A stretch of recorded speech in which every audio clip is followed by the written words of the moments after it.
Как пройдет декабрь для тельцов?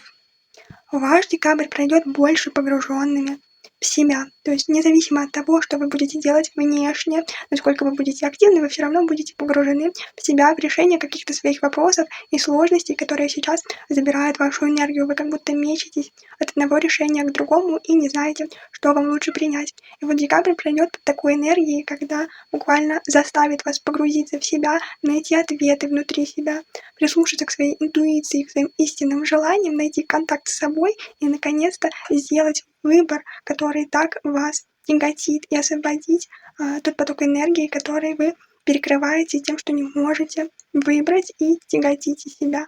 А также давайте себе отдых и время наедине с собой. Для вас в декабре это будет очень важно. Вы найдете много осознаний, которые дальше повлияют на ваш 26-й год очень ярко.